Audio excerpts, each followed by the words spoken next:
नमस्कार, स्वागत है आपका वी न्यूज में। मैं आपके साथ संध्या बेस्ट। हरियाणा समाचार आप देख रहे हैं। बुलेटिन की शुरुआत करेंगे जहां हरियाणा के मुख्यमंत्री मनोहर लाल ने सिविल सचिवालय स्थित अपने कार्यालय में राजस्व विभाग के अधिकारियों के साथ बैठक की, जिसमें सीएम मनोहर लाल ने प्रदेश भर की 42,212 वर्ग किलोमीटर जमीन का डिजिटल रिकॉर्ड तैयार करने के अधिकारियों को निर्देश देते हुए कहा कि जमीन का रिकॉर्ड इस प्रकार से तैयार किया जाए जिसमें जमीन के स्वामित्व के बारे में जानकारी के साथ यह भी स्पष्ट हो कि उक्त जमीन का कब्जा किसका है।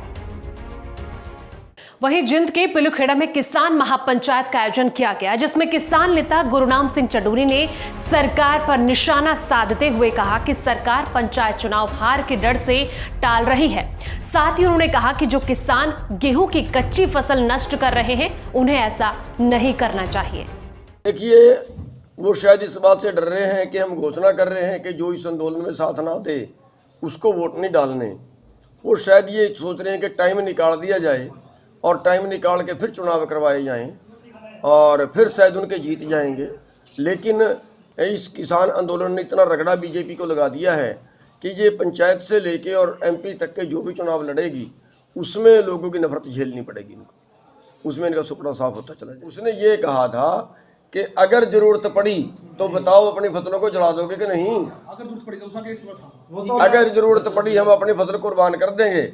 अगर जरूरत पड़ी उसने कब कहा था अभी वाणी शुरू कर दो। अगली खबर का रुख करेंगे जहां हरियाणा के बिजली मंत्री रणजीत सिंह की अगुवाई में अतिरिक्त मुख्य सचिव बिजली विभाग पीके दास एवं हरियाणा विद्युत उत्पादन निगम लिमिटेड के प्रबंधन निर्देशक मोहम्मद शाइन ने 115.625 करोड़ रुपए की राशि का चेक मुख्यमंत्री मनोहर लाल को उनके आवास पर सौंपा। हरियाणा के शिक्षा मंत्री कंवरपाल ने शिक्षा विभाग के अधिकारियों को म्यूचुअल ट्रांसफर कराने के इच्छुक जेबीटी शिक्षकों की समस्याओं के संबंध में ठोस कार्रवाई करने के निर्देश दिए हैं। साथ ही उन्होंने विभाग की कई योजनाओं की प्रगति के बारे में रिपोर्ट भी ली है। शिक्षा मंत्री ने स्कूल में बच्चों को मोबाइल न लाने के संबंध में भी निर्देश दिए हैं।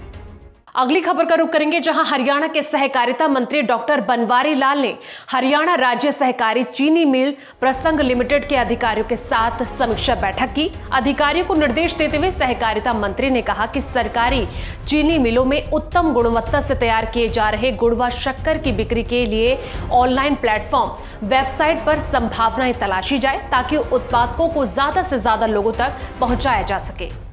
अब बात अंबाला कैंट की, जहां अंबाला कैंट में बन रहे वार मेमोरियल को लेकर मुख्य सचिव विजय वर्धन ने इतिहासकारों के साथ बैठक की।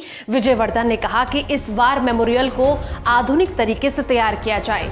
साथ ही वार मेमोरियल को लेकर कई इतिहासकारों ने अपनी प्रतिक्रिया दी। अवेलेबल रिकॉर्ड से तो ये था कि मेरठ से इसको 10 मई को शुरू हुआ है, लेकिन डॉक्टर केसी यादव ने 1970 के दशक के अंदर अपना एक आर्टिकल पब्लिश किया, जिसके अंदर 9-10 घंटे पहले यानी कि मेरठ से कुछ पहले ये रिवोल्ट यहाँ पर शुरू हो गया था। तो उससे जोड़ करके उन्होंने देखा।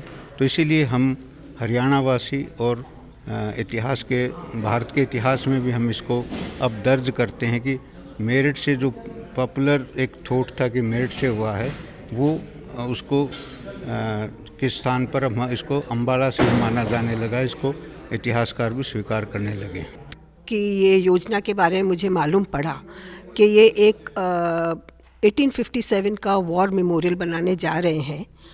और ये बड़ी मुझे खुशी हुई ये जानकर कि वो जो सच्चाई है कि मेरठ से पहले और किसी जगह से पहले अंबाला से ही, हरियाणा से ही उसकी जड़ें शुरू हुई थी, उसकी नींव पड़ी थी उस हमारी 1857 के रिवोल्ट की। तो ये बहुत ही एक महत्वपूर्ण विषय है और इसको पूरी हरियाणा की जनता के लिए, हमारे देश की जनता के लिए जानना ज़रूरी है। अगर हम लोग इसको दुनिया को दिखाएंगे तो ना सिर्फ आज के जनरेशन बट आने वाले पीढ़ियों के लिए हमारे सही इतिहास को जानना और समझने में बहुत ही एक महत्वपूर्ण रोल प्ले करेगा ये म्यूज़ियम। इस बुलेटिन में फिलहाल इतना ही, लेकिन देश और दुनिया की तमाम बड़ी खबरों के लिए देखते रहिए वी न्यूज़।